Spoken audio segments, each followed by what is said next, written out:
Hi, I'm Stephanie. I'm a compulsive overeater. Hi, Stephanie. And I weigh and measure 3 meals off the gray sheet.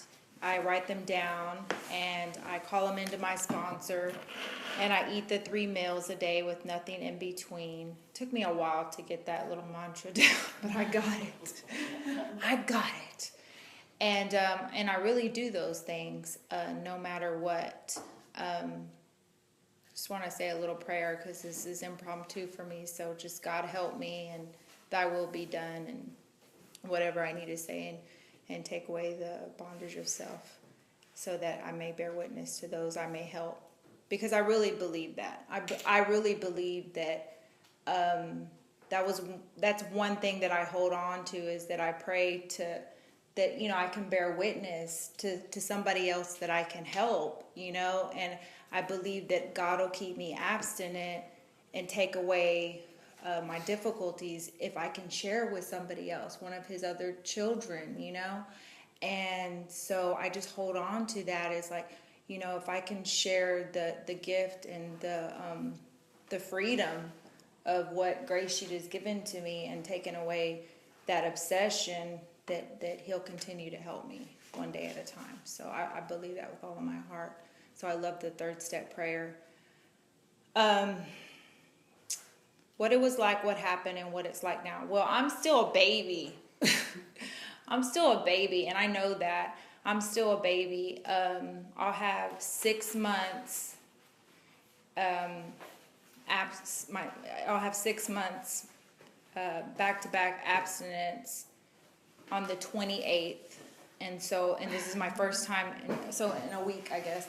And this is my first time in GreySheet, and my first meeting, I sat right here, and I came in, and the lady that was sitting right there, it was only one lady here when I had came in with a friend of mine, and and I don't know, I guess I came in grudgingly because I was in OA and OA how, and I was like, I don't know what I'm doing here. I think I was kind of talking like that, and I said, I don't know, I was just kind of like talking like that, and she says, you're looking for a solution.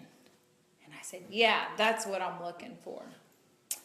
Because at that time, my solution was to go back to the diet pills, which I desperately did not want to do, because I'm in AA and that conflicts with what I do there. It's like, well, shoot, am I in AA or am I on these pills? What am I doing?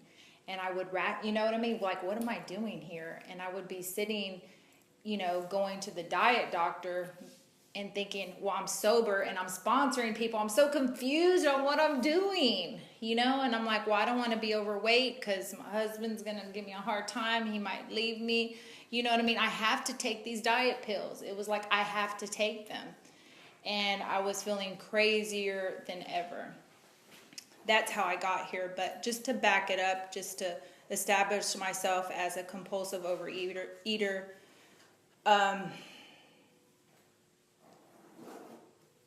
I guess I couldn't stop eating. That's really the bottom line. You know what I mean? My highest weight was 249 point something. That's what I saw on the scale. And my sister had a nickname for me. It was called 3 dinners. I would do do-overs. So if it wasn't right, and if it wasn't to my satisfaction, I would make another meal, eat another meal, whatever I was doing. I didn't really cook that much. I would just kind of go buy the food and eat it, or just kind of eat fast or cook fast. I never took my time about cooking anything. So I was kind of like one of those like ravenous kind of like inhaled the food, and I wasn't a grazer. I would just kind of like, get it down, because I guess I was looking for the payoff.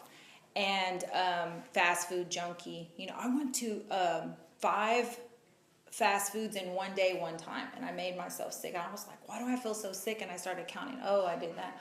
I was like, wow. And then one time I was like, I counted. I was like, I literally went to 5 fast foods in one day. And one time I had a pile of junk on this side, like, I'm driving, and there was like just boxes and bags and stuff, and I'm going through another drive-through, and I'm the person right here like I'm thinking they're seeing all this trash on the side, from what I've been doing all day. And I just was like, wow, this is crazy. I was actually embarrassed that day. They probably didn't care, but I was just like, I mean, I had a pile of trash from, you know, just like everywhere that I had been through that day. I definitely was doing the fast food a lot. I just couldn't stop. I couldn't stop eating, and I couldn't stop thinking about eating, you know? And for me, the insanity was that I really didn't think there was anything wrong with it. I thought, you know what I mean? That's the insanity part. I just thought I liked to eat, you know? And I was like the type of person, if my family would know it, people that were real close to me, if I knew I was fixing to eat, or if I had a meal coming, like I ordered at a restaurant and I'm waiting for the meal, I'd start dancing in my seat. And I was like, they're like, oh, look, she's fixing to eat. Like I would get like really happy like that. And my brother would make fun of me. He's like, oh, you're fixing to eat. You know, I'd get like, you know, I knew my food was coming. So I would get like really excited about it. And I just thought that was normal. I was like, doesn't everybody think like this? It's food. Food is good, right? We eat food. It's yummy. I mean, they have it I just thought that was really normal. I really did. I thought everybody thought about food all the time. And my husband, he was like a mirror for me. He still is. And he, if it wasn't for him, I might not be here. I could cry right now. I might not be here because he fought me. Oh my God, he fought me. That man fought me. He fought me. He fought me. Not physically, but he made me, he wouldn't let me do it without fighting me about it. You know, without, what are you doing? How much are you eating? You got to eat again. You know what I mean? What you doing? What you got there? You know, yeah, like that. We would have, there's a TV, and then it's like an open space from our living room to the kitchen. So I would be in my bedroom thinking, how am I going to get to the food? Oh my God, he's in the living room. How am I going to get to more food? Because he can see me. If the commercial flashes and for some reason there's a black screen, well, he can see exactly what I'm doing through the reflection.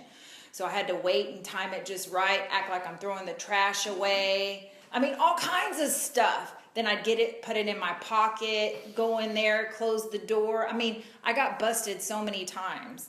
And so that's what it turned out for me at the end, was the hiding, the sneaking. I was a night eater. I would get up in the middle of the night, not every single night, about 5 nights out the week. I don't want to exaggerate here.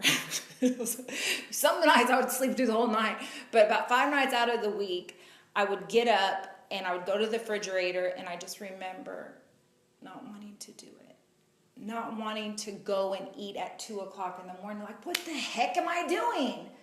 I needed the food, but what can I get without the crunch? I can't use the microwave. I couldn't do any of that. So it was usually something like in the back, and I would take it to my, you know what I mean, to my daughter's room. And sometimes I was like, screw it, and I'd make something real fast, and then, you know, whatever, and then I'd go in there and I'd sit there and I'd lay in her bed with all the lights off, and I would just eat the meal. Right there in her ear, poor thing. She didn't know what was going on, but you know, this is what I was doing. Maybe she has a memory of mom eating, you know, in the middle of the night in the bed. That's what my mom used to do with us. You know, go give me the weenie, go whatever.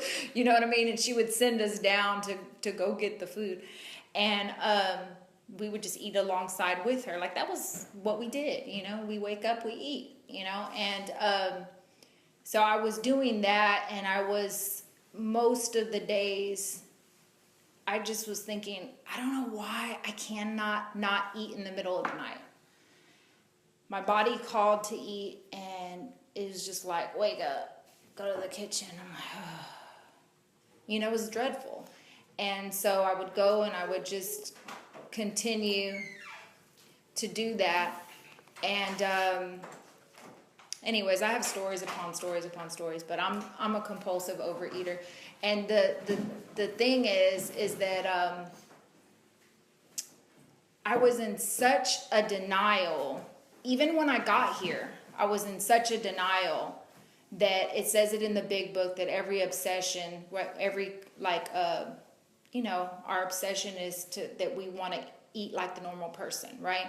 That's our great obsession, that maybe one day how we're going to do it, and this and that, we're going to be able to do it. And I think that I didn't want to have this. I didn't want to accept it. I didn't want to surrender. I wanted to think that I wasn't like you guys. You know what I mean? Like, I just liked food, but I wasn't really that bad. I don't know. That's what I wanted to think. That's what I wanted to believe, because I didn't want to give it up. And so I'll just kind of fast forward. He agreed to marry me. Oh my God. After 8 years. You know what I mean? And I really desperately wanted to be married and be married to him. And even though whatever, but it's another story. And so I had the wedding dress, right? And so I got this, like, I gotta get the diet pills, the water pills, all the pills, and let's take them all. And I gotta get into the wedding dress, and I barely fit into it. I mean, barely. And then, so that was we got married in September of last year, so it hasn't even been a year. So anyways, I got married, and then we went on a cruise and blew my brains out. And what I'm saying is that I just ate like an animal. And I remember him going, we got actually into a fight because we had just eaten breakfast. Well, they have food all everywhere, and we never been on a cruise, and like, it's free food and it's the good stuff I like to eat. And I'm like, I'm partying, I just got married. Why not? Like what's your problem? You know what I mean? And and so we had just eaten breakfast, and I wanted the big old thing too. And he said, and it was like 10 minutes. That's good enough time, right? Let's go again. And I remember he just looked at me and he goes, don't do it. And I said, whatever. And he went and he just left me for like 2 hours. And so we're on our honeymoon. And I go and I get the thing and I sit down and I'm eating it going, something's wrong with me.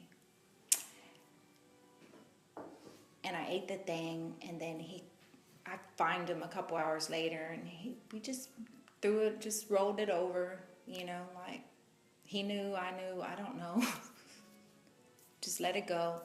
And he was actually eating compulsively for a couple days, and then it was a 7-day cruise, halfway through the thing, he stopped. That blew my brains out, and he just says, oh, this is too much food. I'm just like, not, you know. And he just ate normal after that, like normal portions and stuff. And he didn't overindulge himself. And I just like, oh, I can't understand this, but whatever. And so I just kept doing the big and the big and the more and the more.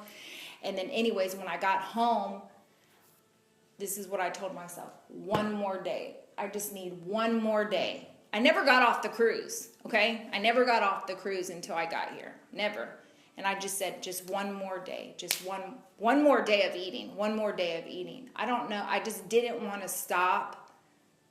I couldn't stop. I rationalized it. I just was like, I just remember every day I woke up, I just said, okay, I'm just going to do it one more day.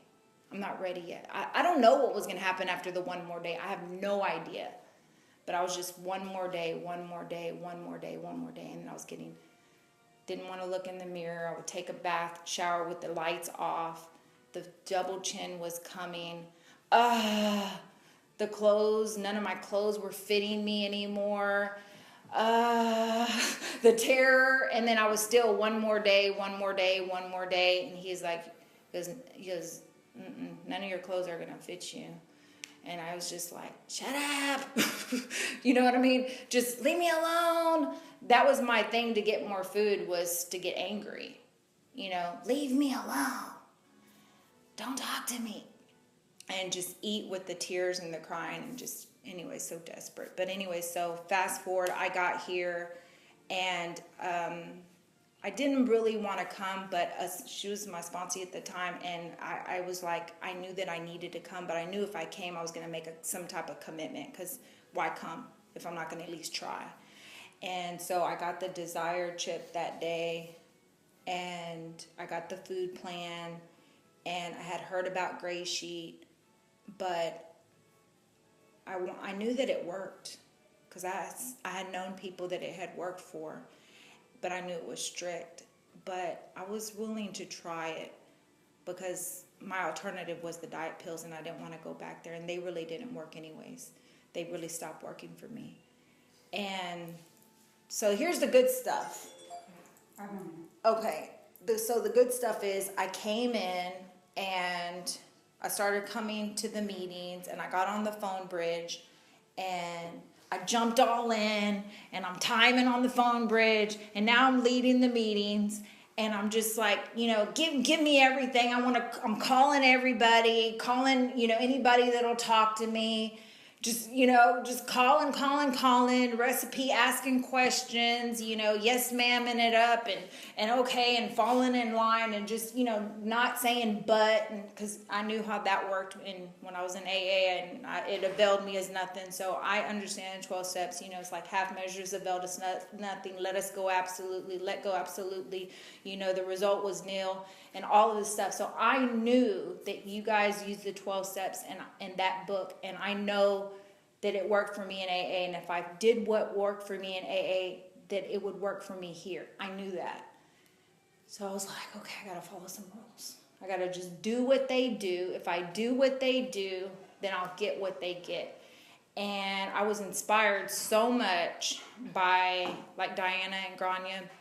I don't know if you're in AA, and Nagar, that they were in AA and they were abstinent, and that attracted me to the program. That's probably the one thing that attracted me the most, is that I said, I'm in AA and I love AA, and if they can do it, I can do it. You know what I mean? And I saw something different. I don't know if y'all can see it, but I see something different about you guys and the regular AA people. I do. I see more, I don't know what it is. I can't explain it. I can't explain what it is. Maybe it's that gray sheet glow they talk about. I don't know. But it's different. And I liked it and I wanted it.